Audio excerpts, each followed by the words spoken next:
Hey everyone, welcome back to SG Carmart Reviews. Now, I'll be very honest, I'm not generally too keen on EV conversions of traditional ICE cars. And while I understand manufacturers' needs to very quickly transition towards EVs, I do think that many of these EV converted cars come with certain carryover compromises. So obviously, you're adding weight, you're taking away space, while you don't get any of the packaging benefits that you would get on a dedicated EV platform. So that brings us to this, the brand new Mercedes EQB. Can this car change my mind? Let's go take a closer look.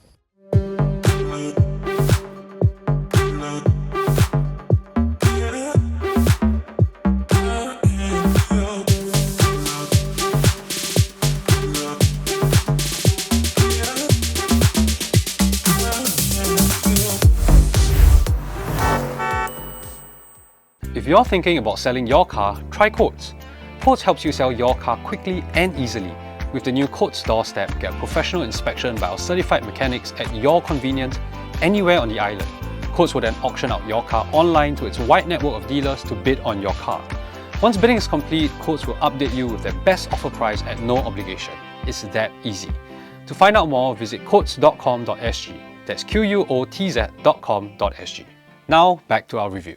Let's first talk a little bit about design. So obviously this EQB is based on the GLB class, but you get some of the EQ specific elements like the blanked out front grille as well as the blue accents in the headlights. And I must say, I think it looks quite good. I think that blanked out look works especially on the boxy body style of the GLB. And I must say, I think compared to the EQA and EQC, I think this is the best looking of the non-pure EQ models. Now, size-wise, this is actually a little bit taller than the GLB, and that's obviously to accommodate the battery. And later when we get into the car, you'll see there's also a little bit less space inside. One more thing, I really like this color. Whether this is bronze, I think it's kind of cool. Now let's go check out the back. The Mercedes-Benz EQB Electric is priced at $362,888. The electric motor produces 288 brake horsepower and 520 Nm of torque. The single-speed transmission brings the car from 0 to 100 km/h in 6.2 seconds. The 66.5 kWh battery provides a drive range of 423 km. For more details on the Mercedes-Benz EQB or any other car, head on to sgcarmart.com to help you make a smart choice on your next car. Now at the back, again, it's quite a simple rear design, and I actually quite like that, right? It's not overly complicated. Now as far as boot space is concerned, yeah, there's not much of a boot right now, and that's because this EQB is a 7-seater. So if you're going to have all 3 rows up, then not really going to be able to fit much here. However, obviously you can very easily fold the seats down, and then we now have a 465-litre boot, which is very sizable, right? It will very easily fit the luggage, and it will just about clear the anti-Choi length test as well. So for a car in this particular SUV segment, I think that's a very reasonable size boot. Now let's go jump inside the car. Now again, this is a 7-seater, so there is a 3rd row of seats, but as you can obviously tell, this is not really designed for adults, right? I'm sitting here and this chair is in a sort of normal setting. As you can see, I basically have no leg room and my head is touching the ceiling. So obviously this area is probably going to be best left just for kids. The good thing is that there are USB-C ports both here and here, so your kids can keep their phones charged while they're watching YouTube or whatsoever. But let's go jump in the 2nd row and see how much more space there might be. Now here in the 2nd row, obviously you are sitting a little bit higher, and that's because the batteries are underneath the floor. However, it's still quite a comfortable space, right? So there's decent amount of leg room and quite good amounts of headroom actually. So it is quite a comfortable space, right? Now as far as amenities, we have 2 aircon vents, however there aren't any dedicated controls, and we also have 1 USB-C port. Now if I slide onto the middle, it's not the widest, biggest seat in the world, but I think it's very usable, and the floor is not completely flat, but fairly low, the hump, so you can actually tuck your feet in, and it's comfortable, right? I mean, yes, I think 3 adults, it will be a little bit squeezy, but let's not forget, this is a compact class SUV, so I think for what it is, it's actually pretty good. Now here in the front of the EQB, this is a fairly recognizable and familiar Mercedes space, although yes, this is technically a generation back, so compared to the newer cars like let's say your new E-Class, S-Class or even the EQS, this doesn't have that same super hyper modern interior. That said, I still think it's a very functional space, right? So you still have your 10.25-inch screens, you have your voice control. So for example, hey Mercedes, how can I help? all of that, right? One good thing, at least for me, is that this still uses the older steering wheel, and I actually like this better because I find that these touch control buttons work kind of a lot better than the newer ones. Other than that, you know, it's a nice space, right? You have your ambient lighting with this AMG line, you got these AMG sport seats, you got some of these trimming and stuff like that. It's fancy enough, expensive enough, and kind of what you expect from a compact class Mercedes. Now let's go drive this car and see how it feels on the road.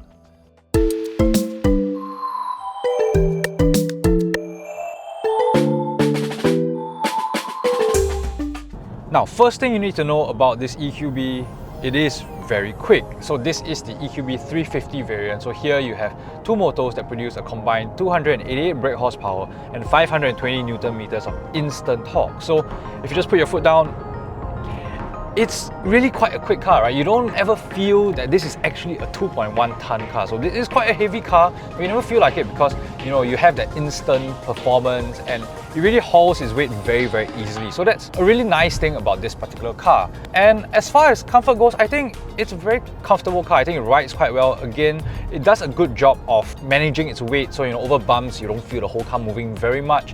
The steering is nice and light, and it is generally quite an easy car to drive. It also helps that it doesn't actually have a very, very large footprint, even though this is a 7-seater, because, you know, this is still a compact class SUV. And that's one of the sort of cool things about like the GLB or the EQB, right? Which is that it is a fairly small car, but you can still have 7 seats. So one thing I do want to talk about is regen. So obviously this is an EV, and with any EV you obviously have regeneration. So here you have the ability to set 3 different settings. So you have normal, you have plus, which is less regen, I guess, and you have minus, which is more regen. So you can actually do that using these pedal shifters. So I personally like the one pedal feel. I like the ability to just drive with the throttle. However, in this car, you can't actually modulate with just the throttle, because how the regen works is that it's only when you come off the throttle that the car then starts to regen, and there is a very, very slight pause in between. So essentially, it's like you're taking your foot off the throttle and then the car is then slightly pressing the brakes for you. So as a result, I find that it's a little bit difficult to modulate the overall braking of the car. So you see, I'm getting off the throttle and then this is on a heavy braking, it then starts to brake now. So I don't really particularly like the way it feels. So I personally feel like with a car like this, you're probably just going to leave it in its normal regen setting. So this is normal and okay, you know, it's reasonable enough. Or you can press and hold the right pedal, and then this gives you the auto. So the car basically adjusts the regeneration according to the road situations, whether there's a car in front of you, close or far, that kind of thing. And yeah, it's probably better like that, right? Leave the car to do all of that thinking for you. So that's that about the regen. Now, as far as the range goes, I must say I'm reasonably impressed. So I've been driving this car for a while and I'm doing roughly about 5 km per kilowatt hour. So that's not too far away from Mercedes quoted 5.3. And as such, you can probably expect about 400 km of range on a single charge if you drive rather sensibly. And I think that's actually, you know, pretty good for a car in this particular segment.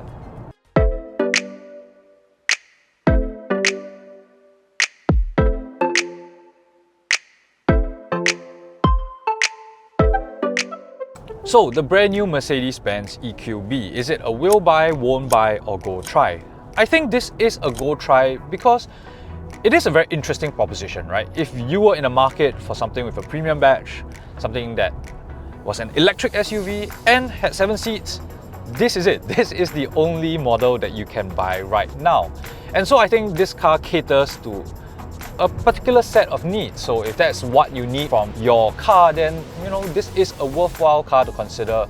Admittedly, it is quite pricey, but you know, I think all EVs are still kind of pricey right now. That being said, I do think that if you were looking for an EQB, you might actually want to look at the EQB 250. So that's the sort of less powerful variant, right? So that only has a single motor. And while it won't be as quick as this 350, I think that's still going to be quick enough for most people, right?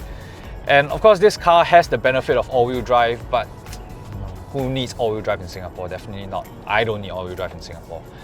So with the 250 variant, because it's a single motor, it's going to be a little bit lighter, it's going to be a little bit more efficient, and it's definitely going to be quite a bit cheaper. Alright, so thanks for watching the review of the new Mercedes EQB. Do remember to like, share and subscribe if you're not already subscribed, and do hit the notification bell so you will be updated of our upcoming videos. And we're on TikTok, so follow us at SG Karma. So that's all I have. I'll see you in the next video. Bye! First, let's talk a little bit about these.